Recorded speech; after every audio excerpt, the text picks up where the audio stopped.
All right, we dancing, tribe. Welcome back to the Winner's Circle, everybody. I'm so stoked to be back with another amazing guest. It's super excited to hear his story and how he came about where he is now. Our goal with this podcast is to expose you guys to people who are in the real world and they are winning. And what winning looks like is following your heart, listening to that calling, even if it might be against the traditional career model. I think it's very important that we start to realize that we can really create the life that we want and do what we want and not feeling like we should do this or have to do this just to be successful. So I'm super excited to hear this lovely guy's story. Derek, if you'd please introduce him.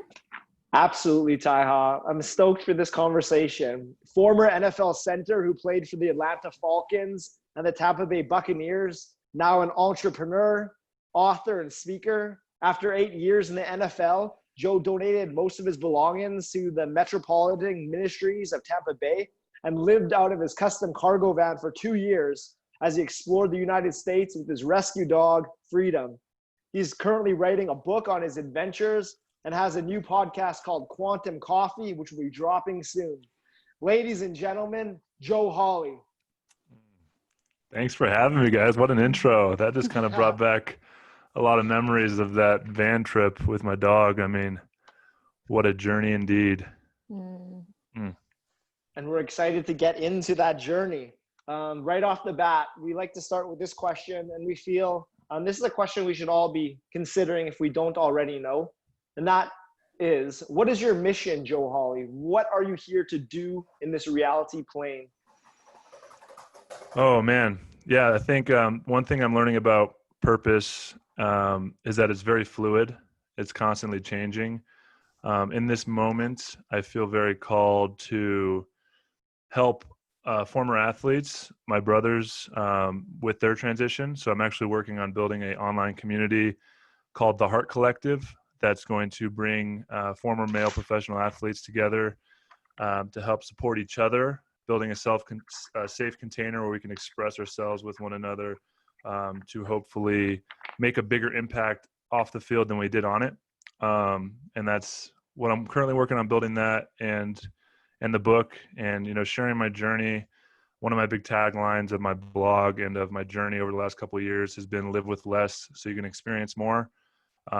This minimalist lifestyle, this idea that, we live in such a consumer-based society and culture, and we're trying to fill that void that we all have deep within our hearts with stuff. And what I've learned is no matter how much you have, that void is never going to get filled unless you look inward and fill it from within yourself by doing the inner work and finding out what really sets your soul on fire. And so that's definitely the journey I'm on and continue to be on, and just continuing to try and grow and learn as much as I can. Yeah, I love that so much. I think we have, as a society, a very distorted view of what success looks like and what happiness looks like and what fulfillment looks like. And we've never, in school, I was never taught that comes from within. I was taught that you go to school, you go to more school, you get a job, and then you work forever and you have a family. But, that's how they've kept us in this type of system and not really tapping into that power that we literally have everything that we search for in the external world inside of us. And as we start to realize that, we don't need very much in the external world. In fact, for me, the more I'm finding that within myself, the more I'm feeling comfortable with getting rid of clothes that I've hoarded for 3 years. I'm like, I haven't worn this in 3 years. Why am I still holding on to it? But yeah, I think no matter if you have or you don't have things, it doesn't matter when you have that love and fulfillment within you, and practicing that unattachment to those material things, to the physicalness around us, is so powerful, because what we really have forever is just us, right? And all the other stuff could be gone at any moment. Yeah, and your life could completely change. I think that's a big lesson that I've been working through is the non-attachment, and constantly trying to practice that with everything. And even going deeper, not even just the physical manifestation of possessions, but attachment to thoughts, attachment to relationships, attachments to stories of who we think we are and what we're supposed to be. And, to uncover these stories, it starts with the stories of who you think you are. And then as you dive deeper down the layers of the onion, so to speak, is you get down to these societal stories of what it means to be successful. For me, what it means to be a man, what it means to show up as a leader. I mean, all these things are, you have to figure it out for yourself. And the only way to find it is by questioning the stories of who you think you are. And it's been a fascinating journey for sure. Yeah, that's so funny that you use that onion metaphor, because I use that all the time. With every single day, I'm like really digging into these like things that I've taken on as truth, when I'm starting to realize that literally since I was born, since we were all born, we were told that we were these things and that these things made us who we are. I'm a daughter, I'm an engineer, I'm a whatever.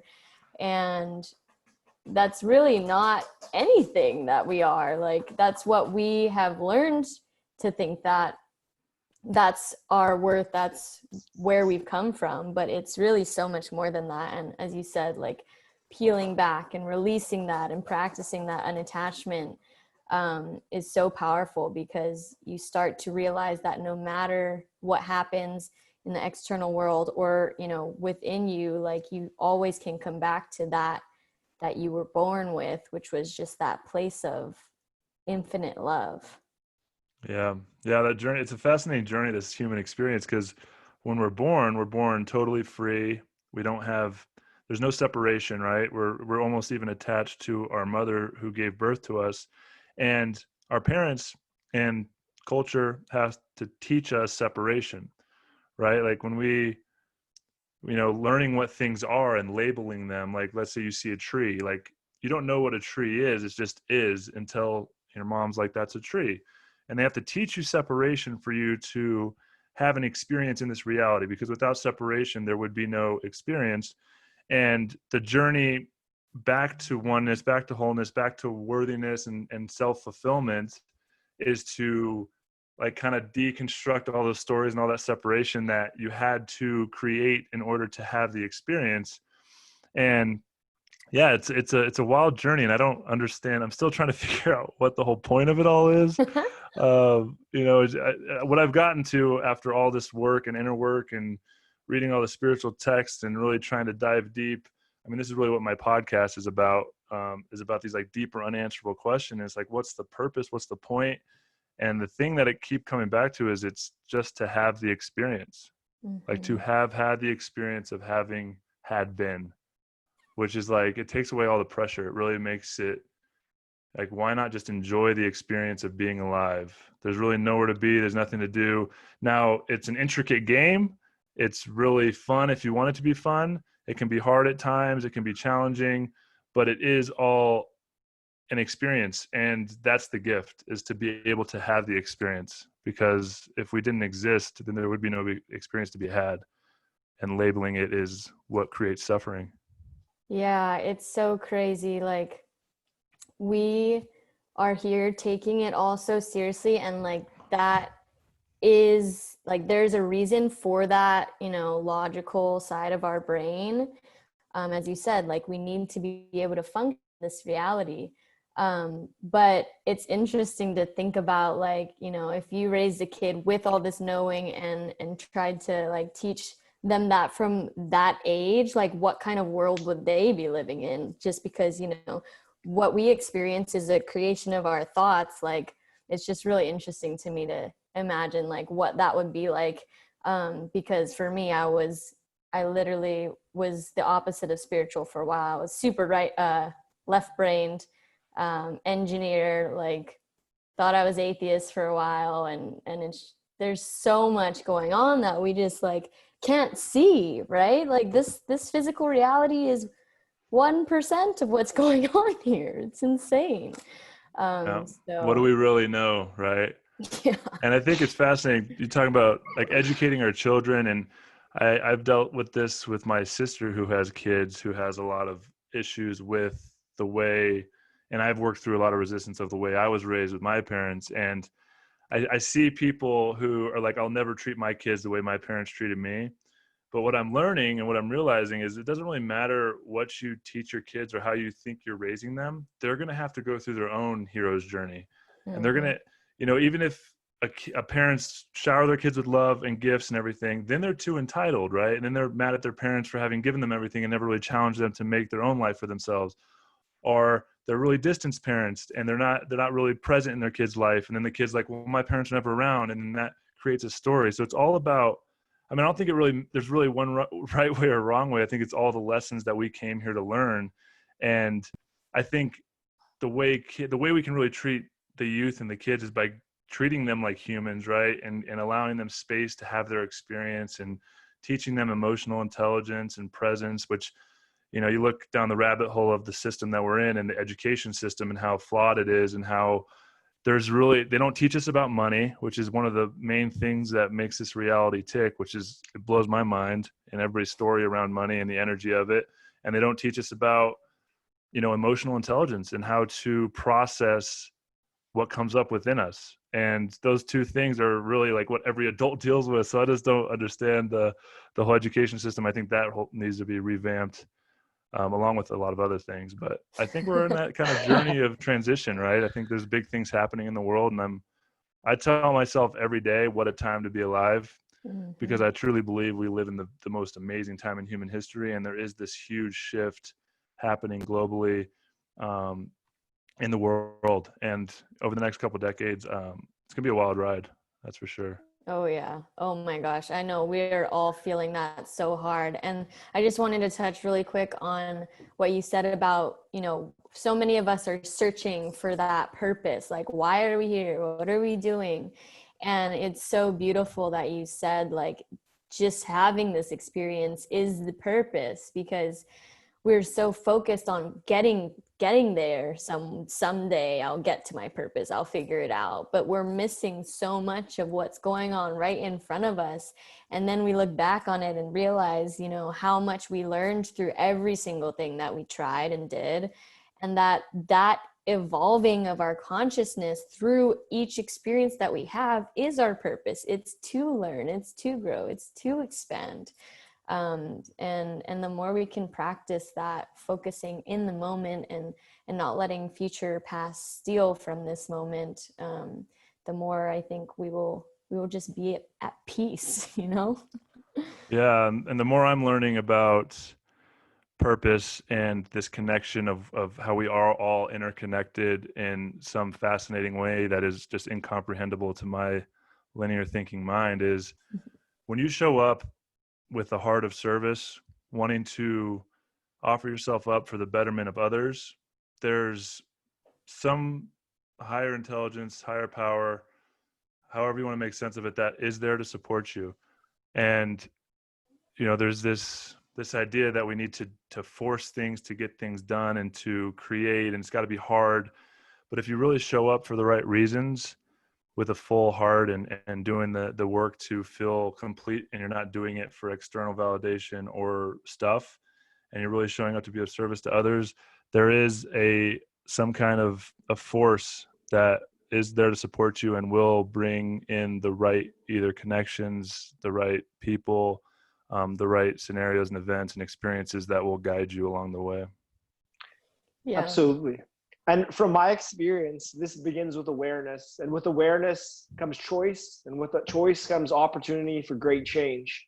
When did this awareness begin in you? As a lifelong athlete, not most athletes from my perspective, and Taiha and I being athletes ourselves, have this worldview. When did this awakening come for you, or was this something you've always had with you? Yeah, I think deep down, I've looking back on my life now, I've always had this kind of knowing. I always felt a little bit like a wiser kid. I always like had this joy about me, this essence. You know, not until probably I started really focusing on the practices like meditation and reading and expanding my mind and my knowledge base did I really tap into what all that meant. I grew up in a Christian household. It's very, in the hypocritical, dogmatic belief systems of Christianity, and it left me with a lot of questions. I always felt like there was some kind of creator. I was never atheist. I always believed that there's something out there, but just this idea of a man in the sky that was just shameful and judgmental just never really made sense to me. And so I went on this path seeking my own truth. And I think it was about my 4th or 5th year in the NFL, I was just bogged down by stress and anxiety, and it was just really hard. It's a really hard sport, physically and mentally and emotionally, to show up and perform at such a high level. And growing up in a Christian household, I was always taught that meditation was Eastern mysticism, and it was a way for Satan to infiltrate your mind. And so I always had a lot of resistance to that. I mean, I had this story in my mind that would play out, and it wasn't until these two mindset coaches came in and they taught us that meditation could be used as a tool to train the mind. And it was not necessarily a spiritual practice, but it could be just a practice to gain clarity, handle your stress. And when it was introduced to me in this way, I really thought it would be powerful to try. Obviously, that journey was a long one. I think anybody who has their own meditation practice realizes how difficult a thing is to sit in silence, especially in the world that we live in.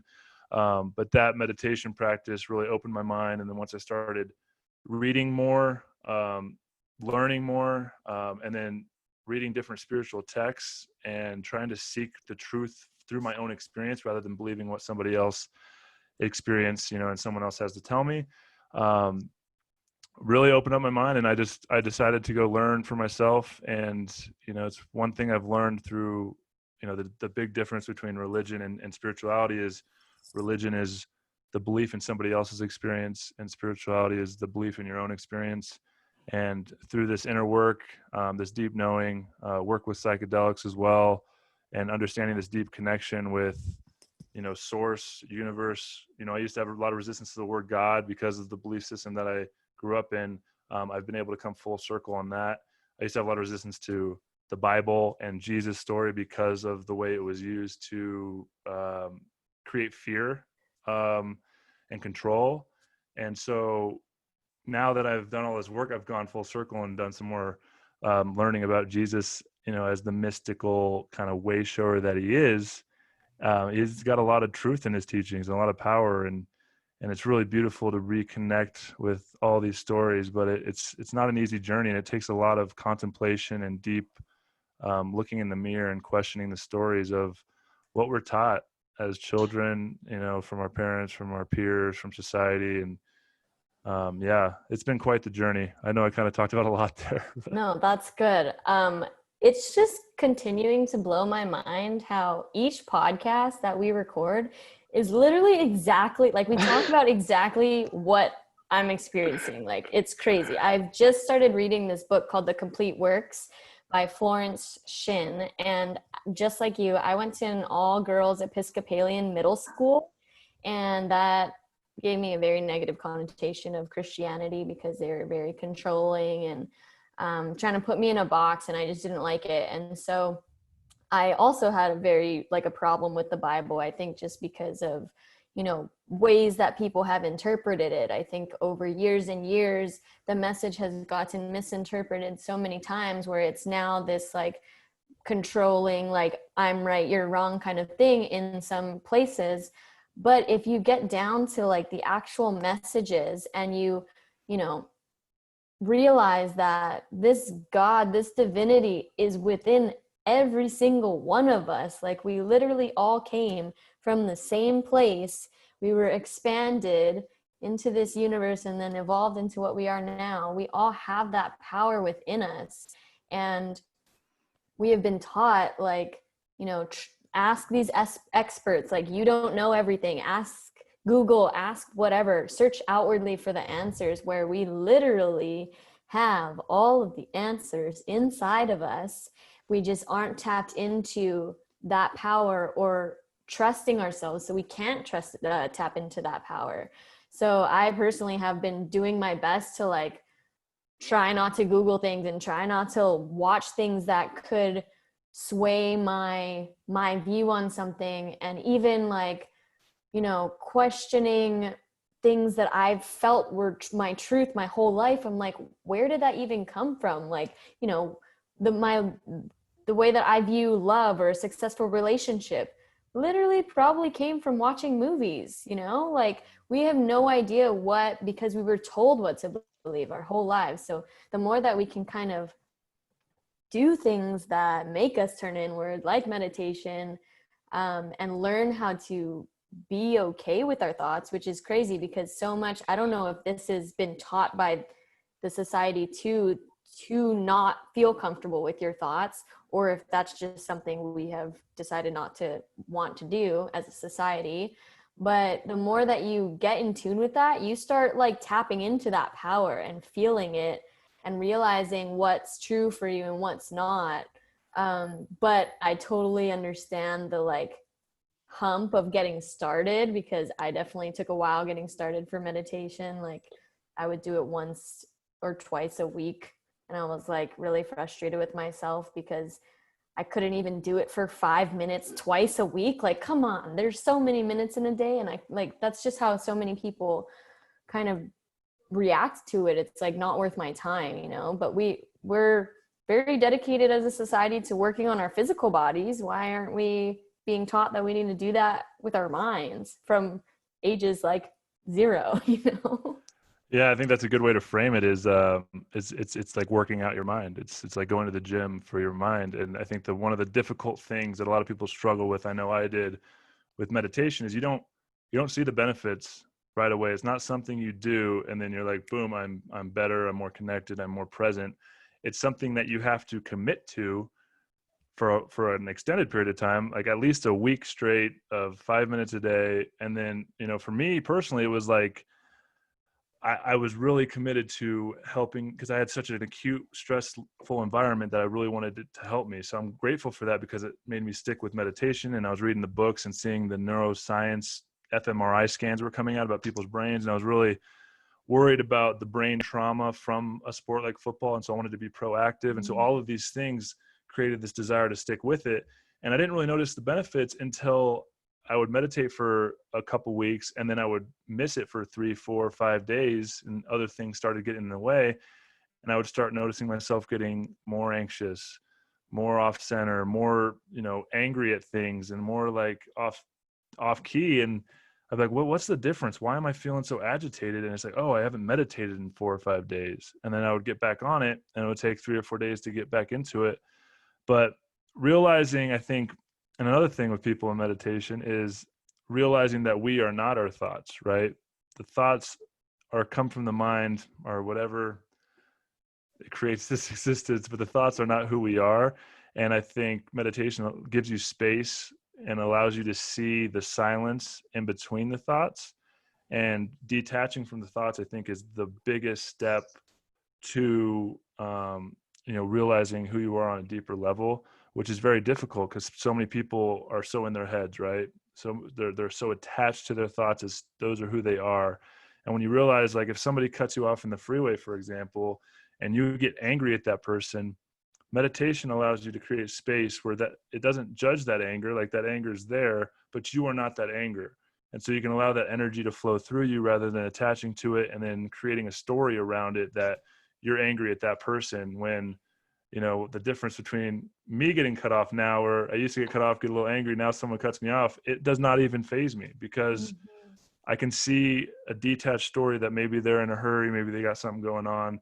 And I think that overlaps to a lot of different areas in our life, and why meditation is such a huge tool, such a powerful tool. And it's a very difficult one to start. I definitely understand that, but it opens you up in ways that are just, like we talked about the onion earlier, the layers are infinite. And meditation is a practice where you can use visualization, you can connect with just silence, you can use guided meditations, you can use music. There's just so many different ways to open up the mind to this oneness, this connection. Yeah, if anybody has not tried it yet, I know that all of us have the ability to do anything for 5 to 10 minutes for 7 days in a row. Like, you don't need to set like a goal of 30 days if you've never done it before. You want to set an attainable goal for yourself, but literally just do it for 7 days and then reevaluate, see how it makes you feel at the end. And if you don't do it for the 7 days, that's fine. But it's just about getting that ball rolling and seeing what could be possible, because you haven't even, exposed yourself to that kind of thing yet. It's the hardest part, getting started. I would offer one more thing on that. Yeah. Is this idea that, creating space for meditation, like even taking it a step further down is, meditation is just bringing awareness into the present moment. So even just one conscious breath, like, like that's a meditation, and that's all it takes to start. I think if you take at least one conscious breath a day, it creates momentum. And using different things that you do every day to connect with the moment. Like, let's say every time you get into your car, you take one conscious breath. And the more you do that with different things, let's say you get in the shower, you take one conscious breath, and you do these throughout life. Meditation doesn't become an activity where you're on your cushion, really trying to connect in just those 5 minutes, but it becomes a practice that you bring with you throughout life. Yes. And just remember, it's all about trying to become more present. And so don't create this like rigid, I need to sit down and do this thing, but really just try and bring more awareness into your life. It makes it a little bit less intimidating. Yes, 100%. I think a lot of people have this like vision of a monk on a cushion and, somewhere with nobody around meditating. And that's not what it is. It's a state of being, it's that state of being present with yourself and what's going on in your reality at that moment. And you said something about, how it creates that space for you in not only in the moment that if you are sitting on your cushion, but it's about how much it translates into every single thing that you do. Like, the more that you are able to allow the thoughts to be there, because they're going to come, that's not going to ever stop. But realizing that, whoa, I have this automatic thought that every time I walk in my house, I just get mad because I hate where I live or whatever, that's an automatic thought. But once you build that awareness by creating that space, by creating that presence, realizing that that's a thought that has just been going and running and controlling your life, because when you think that, that's what you experience. But once you gain that spaciousness and awareness that that's happening, you can take the back seat and realize, wow, I'm literally creating this for myself.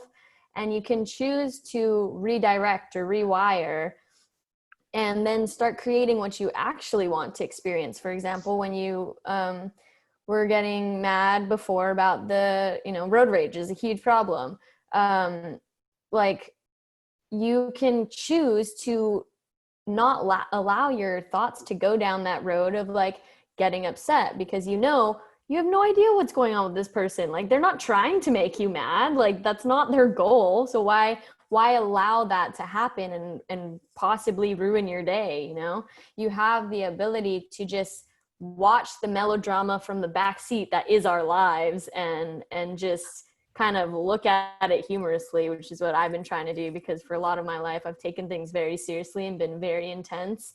And there's just so much that we can just kind of laugh at because of the way that we are automatically function a lot of the time.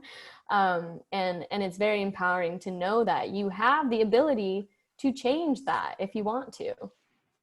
Absolutely. Yeah, it's fascinating. I realize, like next time you go to a public place, like a mall or I don't know where else. I mean, I guess you can't really go to these places now, but next time you're in public with like other people, just look around. I love doing this. Like, I remember when I was in the van traveling, I was walking down New York City, just how busy it is. And you just look at people and you can just see the stories playing out in their minds. Like, you don't know what the story is, but you can see they're lost in their thoughts. Mm-hmm. They're constantly thinking. And when you realize like everybody else, they're not really worried about you. They're worried about themselves and their own story that they're lost in. And you can just stop taking everything so personally. It's a really first good step to really finding sovereignty in yourself. Absolutely. Totally. So every person, they're continuously on a hero's journey, and you've been on a few that I want to talk to, but you mentioned one that I'm really curious about, and that is your 2 years in the van. What was your call to adventure? What made you think of that idea? And how did you step past the number one thing that hold people back on saying yes to that call, fear, and doing it? Yeah. So I think the call was like a slow build up. I was playing football. I played 8 years. So like the end of my 7th year, I wasn't sure if I wanted to play again. My 8th year, I knew it was my last year. I felt this call to move on from football. For some reason, it was just deep within my soul. I was burnt out. I was broke down. And I think a bigger part of that call was being in a relationship that I was engaged at the time that was not serving me. And I had this moment where I decided I did not want to settle for something less than I knew I deserved. And I could have probably been happy, but I think there would always have been that little deep call if I wouldn't have answered it, digging at me.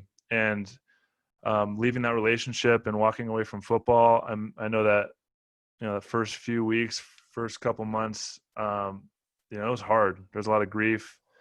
There's a lot of hurt. There's a lot of sadness. I felt this little physical void in my heart missing, and that was part of the reason I ended up buying the van and rescuing the dog. I wanted to go experience this world for myself, figure out who I was without the game of football, and what my identity was. And so that was definitely the call. And I think the reason I was able to answer that was because of all of the times I've trusted my heart before. And it's as difficult as it is in the time that it happens, like whether it's something bad or a big transition, or, I got cut from the Falcons and was on the streets for a while trying to figure out what I was going to do before I got hired by Tampa. Every time I transitioned from one team to the next level, for going from high school to college to getting drafted, was this stepping into the unknown. And so I was definitely had this experience of trusting the universe and stepping into the unknown and kind of overcoming that fear. And I think leaning on those examples in our lives of things that I feel like always the thing that was like scary or unknown or uncertain, and I trust it and go for it, always ends up being the best experience of my life. And I always learn something deeper about who I am and what I'm capable of. And that was no different with the whole leaving football. It was definitely a bigger step. And now I'd realized I got to really find fulfillment in life. And, going back to your original question about purpose is, a lot of us spend our whole lives trying to create a comfortable life and create a comfort zone. But where we really find fulfillment and purpose is walking the line of what's uncomfortable and what's unknown. Because if we build a comfort zone that's around us, it might feel good for a little while, but it's going to end up suffocating us because there's never going to be growth. There's never going to be challenge. And we need that resistance in order to grow. And as human beings, as souls on this earth, we are here to learn and grow. And I think that's why a lot of people, they, in our society, it's like the whole idea of the American dream is to work until you're 65, retire, and then like live on a beach somewhere, which is like totally unrealistic. And for me, I retired, quote unquote, retired when I was 29. And I'm telling you, like, and I have enough money to live probably the rest of my life if I took really good care of it without having to do anything. But that's not a life worth living. It's not about trying to make enough money so you can go live on a beach somewhere, because after a couple of weeks, you're going to be bored as hell. And it's really about finding deeper fulfillment and challenging yourself to become a better version of who you think you are and what you even think you're capable of. And that's back to, doing the questioning the stories. Like a lot of us have these self-limiting beliefs about who we are and what we're capable of, and even questioning those stories and where those come from. And we all have them. And I have some pretty big ones I'm working through now to step up, and the things I want to create next, like writing this book. There's just the hero journey doesn't ever stop. You're just continuing to challenge yourself and push yourself. But that's really the gift of life, really. A beautiful opportunity. Yeah. Going back to what you said about, our purpose as a species, like we are here to experience, we are here to grow, to expand, to learn. And as you said, I'm pretty sure we can all agree that the parts of our lives that were more difficult or scary or challenging was where we grew the most, right? You can grow a little bit when things are fun and dandy, not saying that the challenges aren't fun, but you know, we need those challenging experiences and to push ourselves into that faith, right? You talked about, you know, the times most uncertain, the most scared always turned out to be the best experiences. And I'm learning the exact same thing. Like every time that I've taken a leap of without knowing that it was going to work out, you know, I've been finding that if you do that, if you take the leap, but you have something that, you know, is to, you know, you're safe, you know, it's not big of a risk because you know you're going to be fine. That's not an action where you're showing the universe that you fully trust in its support of you. But when you take that leap of faith without knowing, this is like, dang, she really is trusting that we got her, so we're gonna have her.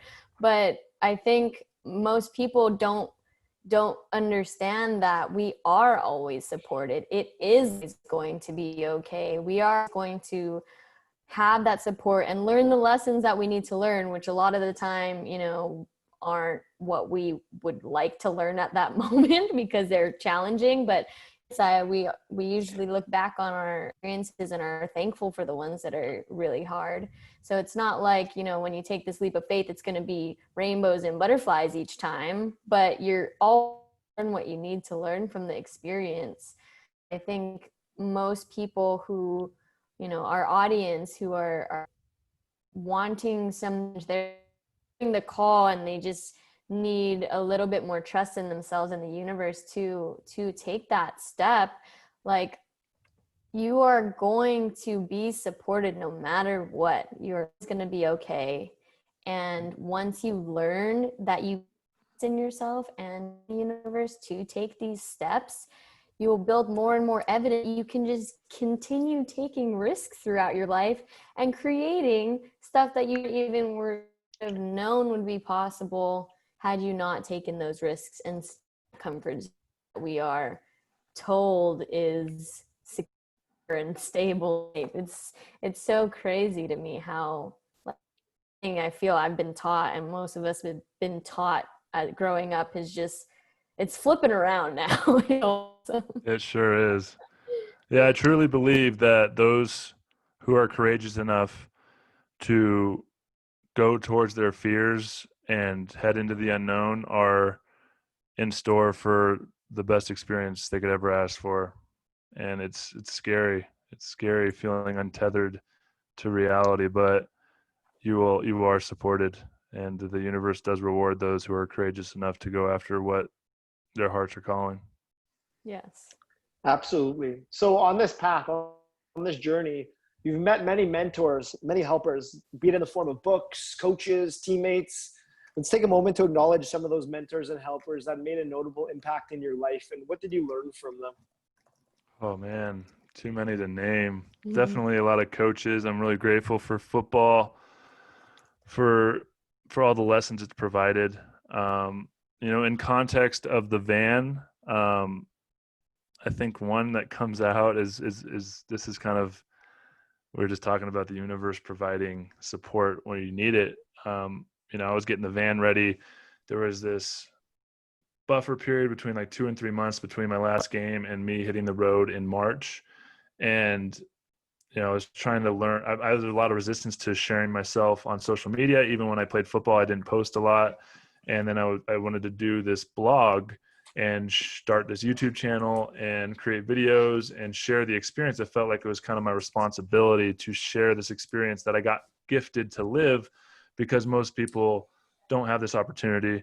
And so I felt really called to share it, but I just didn't know how to do it. And I ended up following this guy who's pretty big time. He doesn't have social media anymore. He had a whole journey with it, but that was a couple of years ago. He's this Marine that was very popular.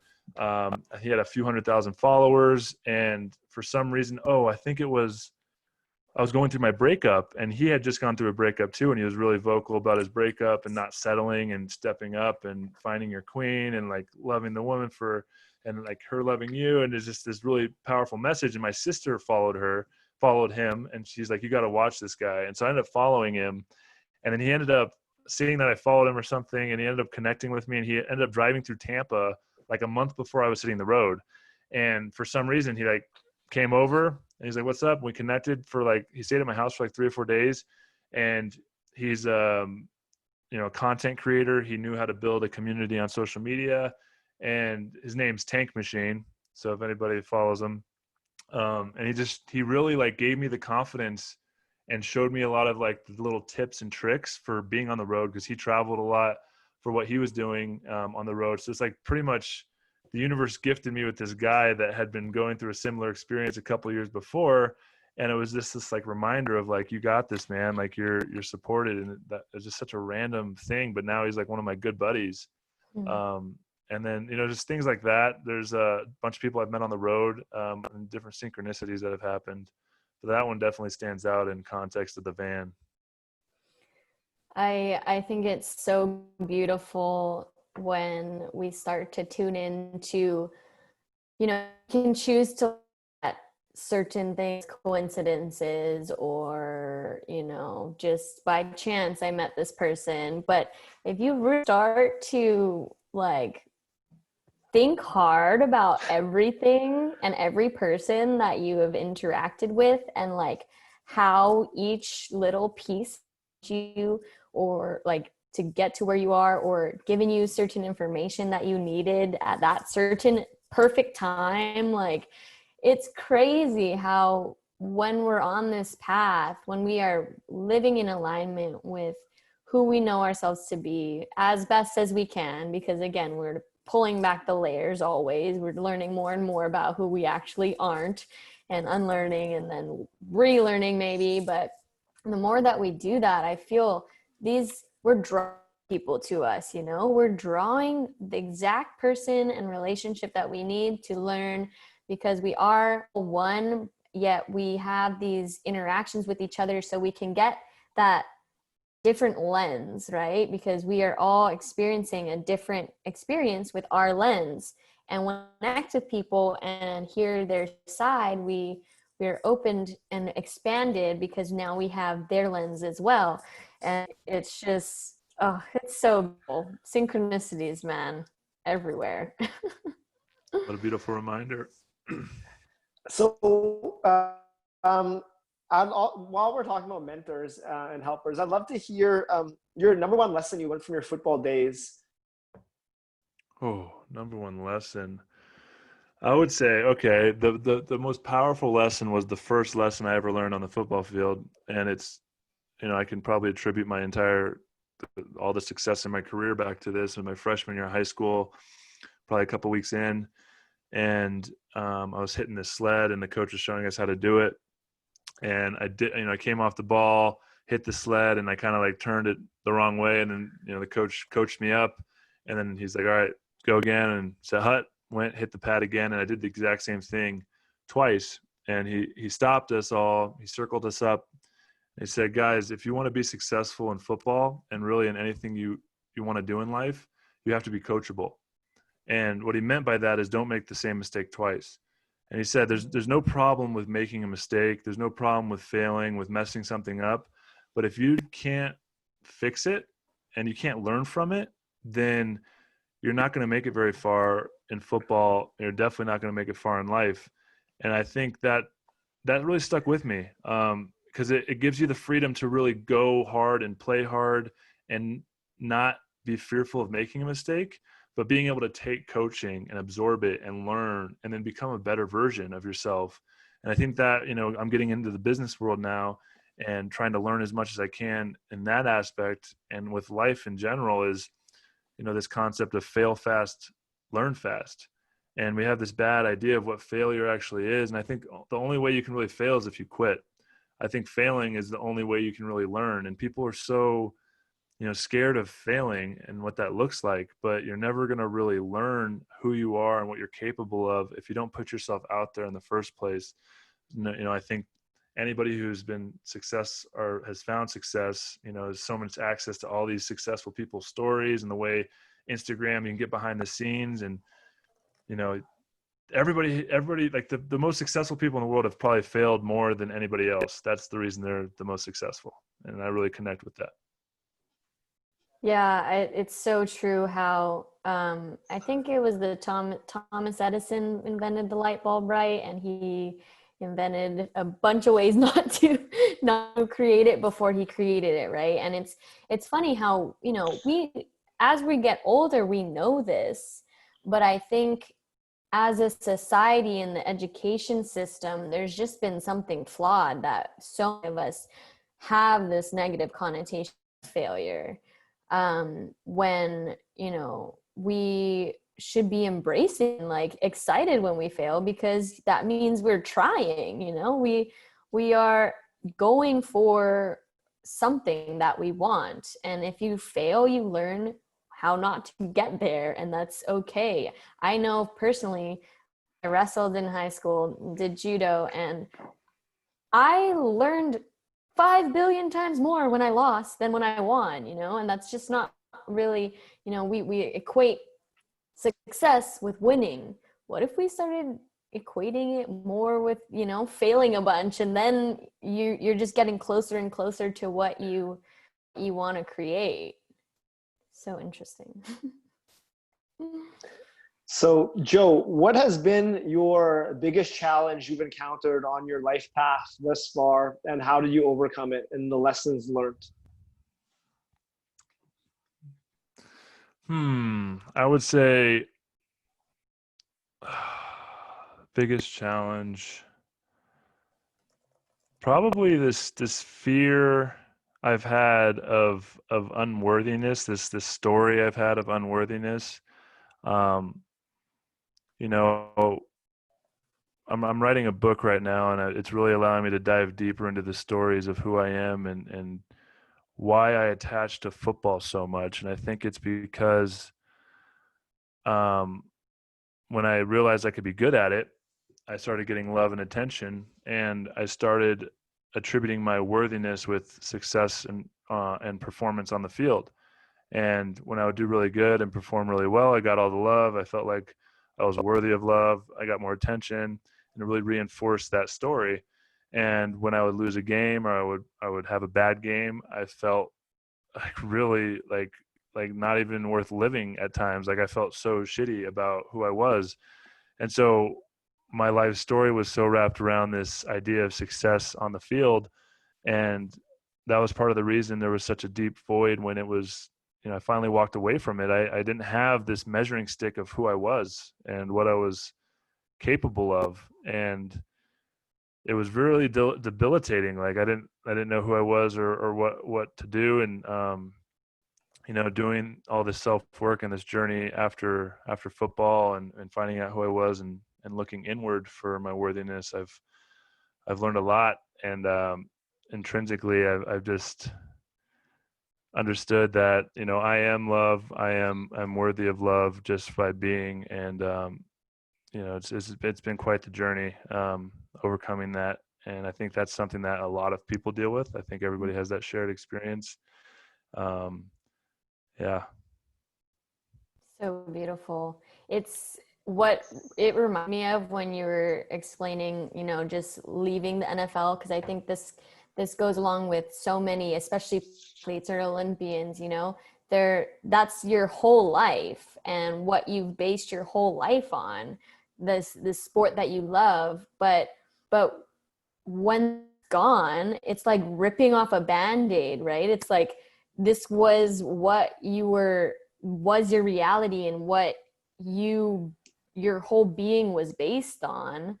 And then it's just like, dang, that kind of security blanket of who you are, that identity was just gone. And that's like, you know, a lot of people don't have that experience where they are thrust in the total opposite side of the spectrum, you know, like I didn't do any pro athletics, so like that's not the kind of experience that I had as intensely in such a short amount of time. But I think a lot of people can relate to attaching their worth to the results that they produce, right? Whether that be your career, the company that you start, your successful marriage, whatever it is, like that's just what we have been taught since we were little.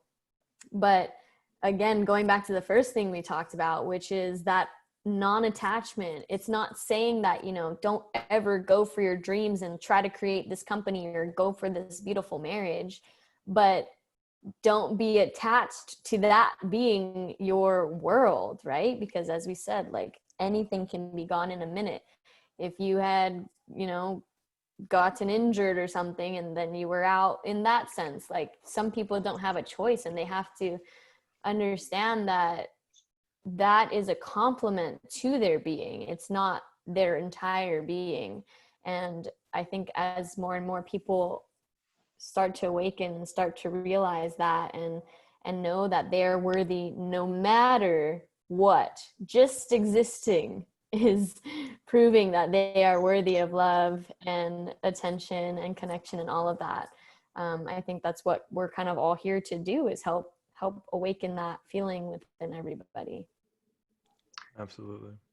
So after 2 years on the road, what made you realize that it's time to settle down in Colorado and begin your new journey? Yeah, I think it was quite the process. I traveled around the country for 6 months, and then it kind of came to a close. It was more of this road trip experience, and I realized I had to figure out what to do next. Well, I couldn't do that forever. And I told myself, I was headed back east. I was on the West Coast after traveling for 6 months. I told myself I was in an older van that was not really that comfortable. And so I told myself if I found a new van that was more comfortable, I'd hit the road again. Ended up finding a Sprinter van that was a lot more comfortable, especially for how big I am. So I ended up hitting the road again for another 6 to 8 months. And you know, while I was doing it, the whole time I was questioning, like, what's my bigger purpose here? Like, what am I supposed to be doing? I have a platform.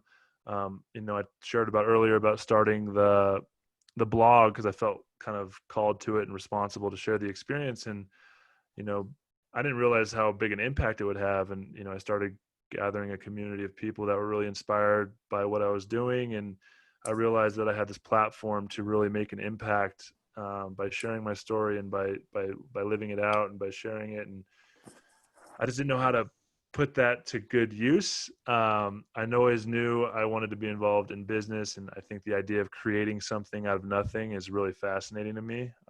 Just like having a kid, you know, you like create this human being out of nothing. Like the idea that you can create and birth a company out of nothing, just an idea, and manifest it into a physical reality is something that really feel called to. Same with the book. So, you know, I always knew I wanted to share my experience. So I'm writing a book about the experience transitioning from football into the van life and traveling the country. And then I'm also working on building an online community. I don't know if I already shared this, but I'm building an online community called the Heart Collective for former male professional athletes to create a safe container for them to help in their transition process and hopefully bring them together to have a bigger impact off the field than they ever did on it. So awesome. So can you tell us more about the Heart Collective and how you intend on getting through to these athletes who have been taught a very rigid ideology on what it is to be an athlete, what it is to be a man, an alpha male. And now we're going to be talking to them. Okay, let's look inside. Let's love. Let's sit and breathe. How do you intend on sharing the message with them in a way that they can be receptive to? Yeah, I think the biggest thing that I want to build is provide community and support. I think one of the things I realized is being done playing football is it is such a jarring experience with purpose and identity, and losing that. I felt very alone and isolated, and I was grateful enough to be one of the select few that was able to walk away on my own terms. I know a lot of these athletes, it's taken from them before they're ready. So I think creating a safe container for us to teach each other and support each other. I don't think it's such a unique experience, making it to the pinnacle of one of the toughest sports in the world, for normal people to relate and if you're struggling with that kind of transition, it's hard to go to like a therapist or a coach or someone who doesn't know what you're going through. So I think the biggest thing is to provide the container for guys to support one another, and just there's so much power in just being heard and being seen from somebody that understands what you're going through. And my vision is for these guys to be able to connect, hold space, and express vulnerably how they're feeling and where they're at in a safe container, in a safe space, because in our society, they're leaders, they're looked up to, they're role models, not even just athletes, but masculinity in general is like this idea that you need to be strong, you can't show emotion.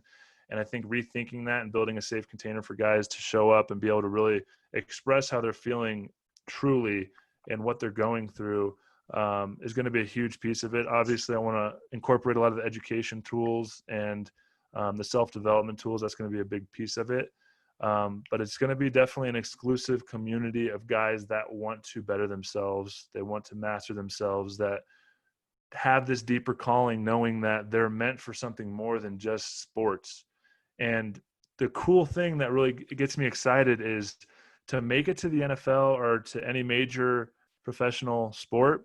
You have to have a special kind of makeup, special kind of character, special kind of mindset to push yourself through self-limiting beliefs, through doubts, through physical pain and agony for a goal that's larger than yourself. And I think reminding these guys that they are very special human beings, capable of doing such good things in this world, especially if we can come together and collaborate and create amazing things. That's really the big vision of what I have in mind, is giving these guys, empowering these guys to make a big difference in their own lives, in their community, and in the world by bringing them together and supporting them.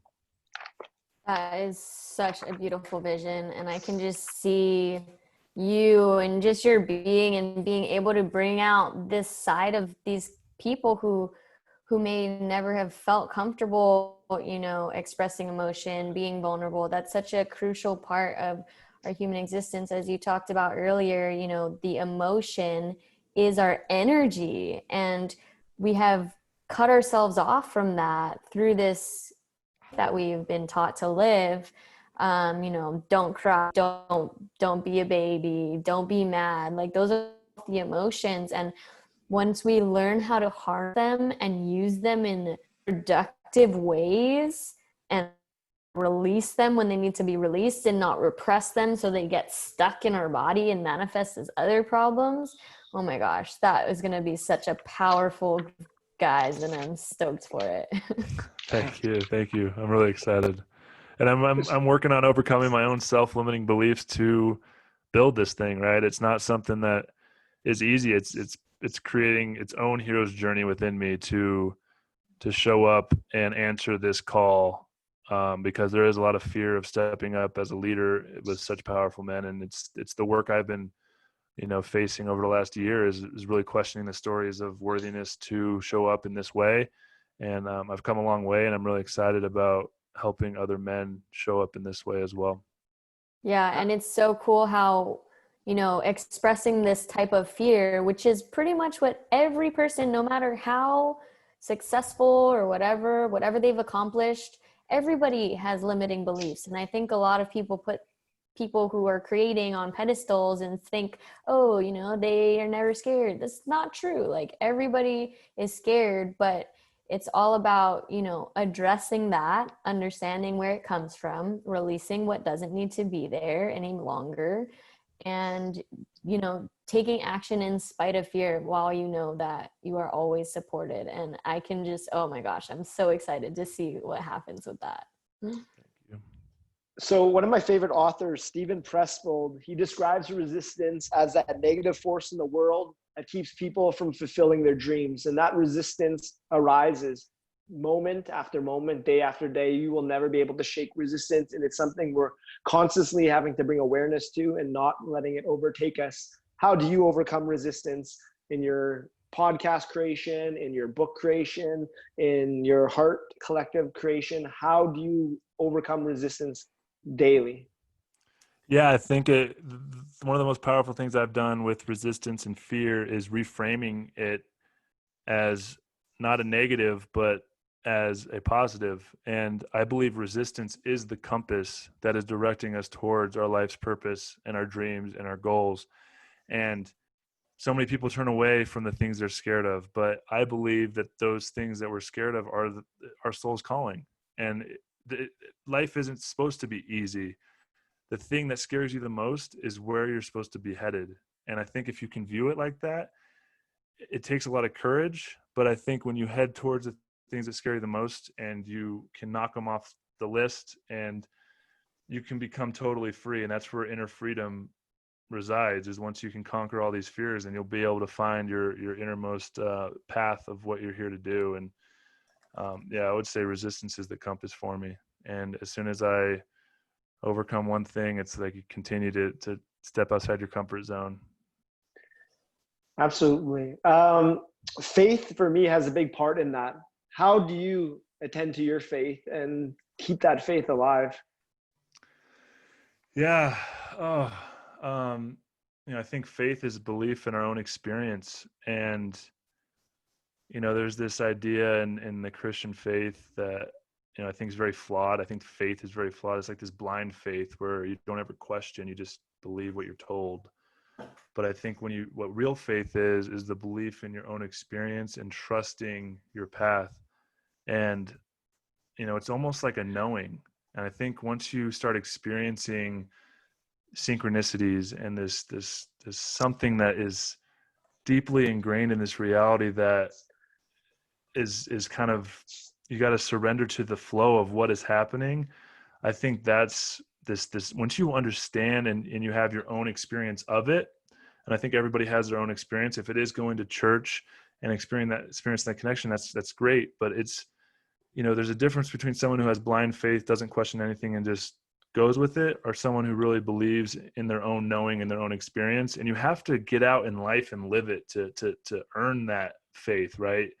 That's not something that's, just everybody has. But when you're courageous enough to step outside your comfort zone, to answer the call, you earn the right to have a faith and a trust in the universe as a whole. And I definitely agree with you. I lean on that and I trust it, and I surrender into what I'm being called to do, and it scares the shit out of me every day. And some days are better than others. Some days I'm connected to the flow and I feel like I'm creating openly and without restriction. And then some days I'm so bogged down by fear that I just have to go inward and sit with it and move that energy. But yeah, I mean, faith is a huge piece of it. Mm-hmm. Yeah, I think that's such a good point about, faith has a certain way to look at it. There's when you genuinely trust and you don't question, and that's for that outside, that external validation where you can latch onto that.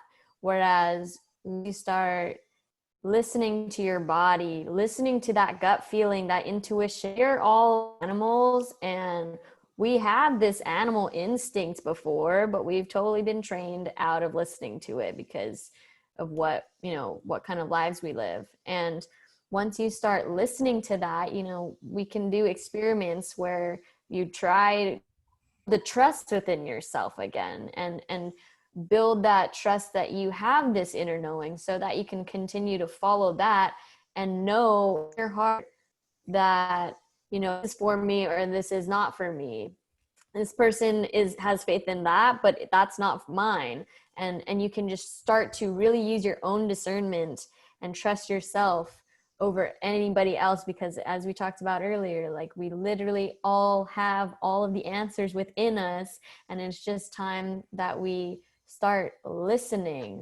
Once you start listening, you can start discovering what that might mean for you. It's just that we have been really quieting ourselves for so long. You mentioned earlier, Joe, that psychedelics had a part in this awakening and this knowing. Could you talk a bit about the role psychedelics has played in your journey? Yeah, I think I always had this fear of psychedelics because of these horror stories about bad trips and meeting demons and all these crazy things. And what I learned and the more research I did it, kind of socially. I ate some mushrooms, probably, I don't know, 5 or 6 years ago. I tried LSD in these social, like, kind of music settings, and it did shift my perspective on reality. It gave me a different understanding, like a different layer. And it wasn't until I, sat down and drank ayahuasca. I've done 9 ceremonies with that medicine. And the reason I decided to, go down that path is because I did a lot of research and I learned about the power it has to rewire our brains, and the research they're doing on psychedelics now, creating new neural pathways, because like we talked about throughout this whole podcast, is our reality, what we live, and the perception that the lens in which we view reality is all a culmination of stories. And these stories are created and create neural pathways in our brains. And when we stick to these stories rigidly, they create deeper and deeper grooves. And it's, same with habits. We live in these kind of sleepwalk through life with these habits that we don't even question. And the power of psychedelics is it can, on a physiological level, rewire your brain so it helps clear some of these, these self-limiting beliefs and these habits that we create. And it's been very powerful for me in that way. Ayahuasca has also, created this, it's kind of hard to explain. It's got its own kind of awareness and consciousness. It's like working with the plants and this plant consciousness. And it's literally like connecting to a different plane, a different dimensional reality. And it's really hard to even make sense with our linear minds. But when you go into that space, it really allows you to connect with something that's so much larger than ourselves, than our ego minds, than the stories that we create and fabricate, and what's real in this reality. And I think that's the biggest shift that's happening in this world, is us questioning the stories. We were born into these systems that aren't they haven't even been around very long. Mm-hmm. And, with the way human history is, most of us, we all evolved from these tribes that lived off the land, and we live in these cities and this system. And it's just connecting with those psychedelics and those plants, the plant medicines, really connect you back to something that's so much more primal, and questioning the stories. And I think it's a powerful medicine. I feel like it's going to really help save the planet and help people question the stories of what is possible. And it really helps a lot of creative minds see things in a different way. So the plants are definitely our allies, is what I'm coming to realize. 100%. So you talked a bit earlier about relationships, how the end of a relationship set you on that van path. And how I talked about at the start of the podcast, how often we're taught what a relationship's supposed to look like from like movies and sitcoms. So on that subject, what does love mean to you, Joe, today? And what have you learned about relationships from then to now? How has that changed? Oh man, that's a whole couple hours in itself. I'll try and summarize from my experience. I think a big problem with the way our culture portrays love is this: it's more attachment, it's desire, it's this codependency, it's this idea that I am incomplete and I need another to complete me. And I think that's a totally false way to look at it. And it might be very strong, passionate at first, but it always leads to a lot of problems, a lot of cycles, a lot of our deep stories and conditioning plays out in these unconscious cycles in relationships. And people wonder why the divorce rate's so high. It's because what I've realized is nobody can complete you. There's not, there might be soul connections. I totally believe that. There's special people in your life. There's deep, deep connection and love. But in order to fully show up for somebody else, you have to find love for yourself in every aspect fully, for you to find love in another. And you can only love another to the extent that you love yourself as well. And if you're not fully complete, or you haven't done the work on yourself, then you're going to project all your stories onto the other, and they cannot, like, nobody else can live with the stories that you're projecting on them, and they're nobody's perfect, right? And if you have this, I think I've been talking about this recently as well, as this the cancer that is pornography, and this story that it creates, this objectifying women, and it disconnects. I know I've dealt with this. It disconnects me from this connection of what a relationship is. And I think we really need to find, honor the other person, but not expect them to complete us. I think once we find fullness in ourselves and love within ourselves, in my experience, it's like the law of attraction. Once I can fully radiate and be present and love myself, then I can love another, and the right partner will show up. I truly believe that. Yes, so true. And I think it's so important to realize that relationships especially, but just life in general, everything that's happening externally is a reflection of what's happening internally of your being. And so, whatever you are seeing in whatever issue is going on in the relationship, it's always, any trigger is like an opportunity for you to learn what's going on inside of you and what needs to heal and all of that. And I think, we tend to blame in relationships and just in general, like the external world for what's happening, when literally everything that's going on is for us to discover more of what's going on and who we are inside of ourselves.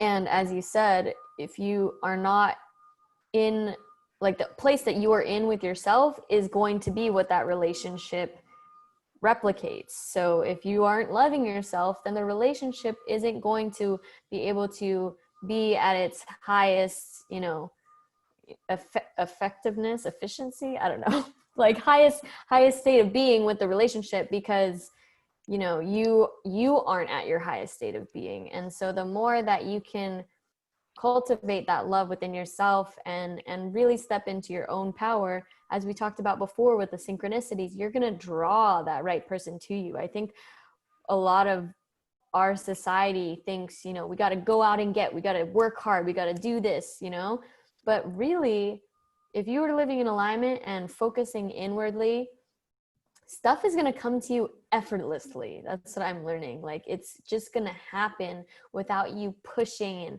And like, if you're pushing and working so hard, in a sense, I feel like you're in that lack mindset. You're like, I don't have this and I need to get that. So I need to work hard and do all these things.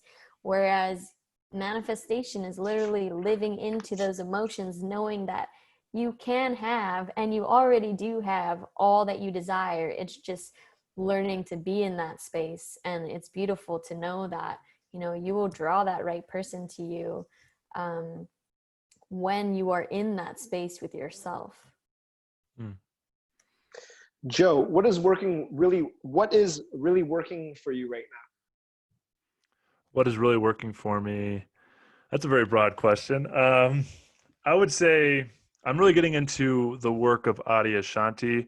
I don't know if you guys are familiar with him, but he's a spiritual teacher from the West who followed Zen Buddhism for, I think, 15 years. But he teaches from this non-dualistic point of view. He wrote a really powerful book about the Jesus's teachings from a non-dual view, which is amazing. It's called Resurrecting Jesus. And reading his work, I've had a really good meditation practice for 5 or 6 years now that has gotten me very far. But he introduced this concept of contemplation, which has really changed everything for me. And it's like we talked about earlier in this podcast, is questioning everything. And I really love that, because I feel like the more I think I know and the more I learn, the more I realize I don't know anything. And I think anybody who thinks they have the answers or know what this reality even is or means, they're full of shit, because it is, it's a wild thing. And I think questioning everything, like, it's one thing to sit in silence, and it's a great start to bring awareness to your thoughts in your mind, and realizing you are not those thoughts will give you a lot of space. but then really questioning the stories, the deep stories about society and culture and what we're meant to believe, has been really powerful for me. And it's brought in my practice of understanding myself and this reality a lot deeper. Mm-hmm. Beautiful. And what is not working well for you right now? And how are you in the process of discarding that? What is not working well for me right now? I'm still dealing with, and I think this is a lifelong journey of worry, of overwhelm, of unworthiness, of thinking I'm not going to be able to do the things that I'm being called to do or I envision. And I think the way I deal with that is remind myself that it's all just a game, and I don't need to do any of it. None of it really matters. But it is a game, and why not play it in the biggest way possible and try and make the biggest difference and go after amazing big things and dream big, because the only thing that's really getting in the way of that is fear. And I think once we can become fearless, anything is possible. And I love challenging that. And it's a lot at times, and some days are harder than others. Some days flow, like I talked about earlier. But yeah, I think showing up each day, putting one foot in front of the other, and just dreaming big is the only way to live. Ooh, I love that so much. Yes. Beautiful. So as we move toward the close, through all this journey, all this adventure, what has been the greatest life lesson that you'd like to leave for our audience? Your greatest number one life lesson that you'd like to leave to our audience, your readers, your on the blog, in your book, on your podcast? What is the number one that is with you right now? On the other side of fear lies freedom. Beautiful. And Taiha has a quick closing question, as do I, that we ask every guest. So Taiha, go for it. Okay. In 3 words or a phrase, how would you describe the experience that you are having on this earth?